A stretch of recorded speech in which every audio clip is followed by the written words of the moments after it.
ये देखिए mushroom soup देखने से कितना टेस्टी लग रहा है ना। तो चलिए फटाफट से इसे बनाना शुरू करते हैं। मशरूम सूप बनाने के लिए मैंने यहाँ पर 4 मशरूम ले लिया हुआ है, जिसे सबसे पहले मैं इसे छील के तैयार कर लूँगी। इसके लिए मुझे इसके स्किन निकालने पड़ेंगे।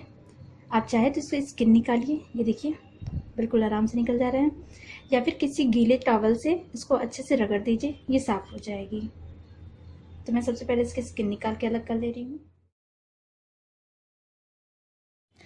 तो यहाँ पर मैंने मशरूम के स्किन्स को निकाल दिए हैं। अब मैं इसे बारीक काट लेती हूँ। आप चाहे तो इसे बड़े बड़े काटें, लेकिन मुझे मशरूम सूप में मशरूम को बारीक काटना पसंद है, तो मैं इसे बारीक काट ले रही हूँ।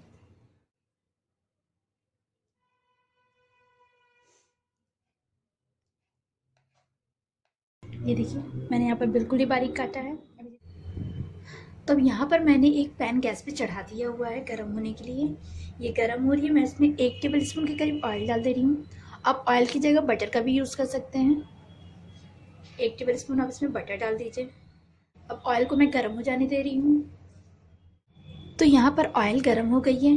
मैं यहाँ पर एक स्मॉल साइज का प्याज है जिसे मैंने बारीक काट लिया है, ये मैं ऐड कर दे रही हूँ और इसे हल्का सा फ्राई कर ले रही हूँ। जब तक ओनियन फ्राई हो रहा है तब तक मैं ये कटे हुए मशरूम में 1 टेबल स्पून के करीब मैदा डाल दे रही हूँ और इसे अच्छे से मिक्स कर ले रही हूँ। ये देखिए 1 टेबल स्पून इसमें काफ़ी है।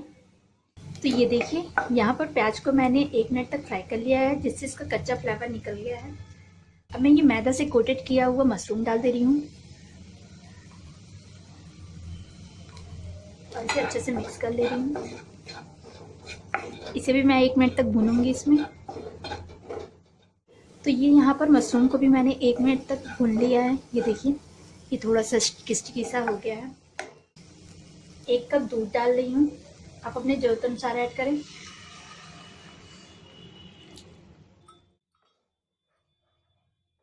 दूध की क्वांटिटी आप अपने अनुसार ऐड करें, जितना आपको सूप बनाना हो, जितना गाढ़ा खाना हो उतना दूध डालिए। अगर बहुत ज़्यादा गाढ़ा इसे नहीं चाहिए, थिक नहीं चाहिए, तो आप इसमें थोड़ा सा पानी भी ऐड कर सकते हैं। और अब दूध के साथ ही मैं इसमें नमक, ये स्वादानुसार नमक ऐड कर रही हूँ और ये 1/4 टीस्पून से कम काली मिर्च पाउडर, ये भी ऐड कर दे रही हूँ। अब इन सारी चीज़ों को अच्छी तरीके से मिक्स कर ले रही हूँ और इसे उबाल आने तक पका लेती हूँ।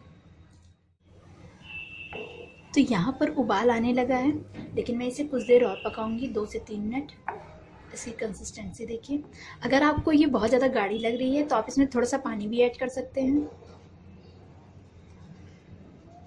इसे मैं 1-2 मिनट और कुक करूँगी। तो फ्रेंड्स यहाँ पर मैंने इसे 1-2 मिनट और कुक कर लिया है। ये अच्छे से कुक हो गई है।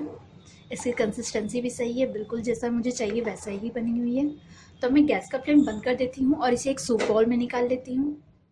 तो मशरूम सूप बनकर तैयार हो गया है। आप इसे ट्राई कीजिए। रेसिपी पसंद है तो प्लीज़ आप मेरे वीडियो को लाइक और चैनल को सब्सक्राइब करना बिल्कुल भी मत भूलिएगा।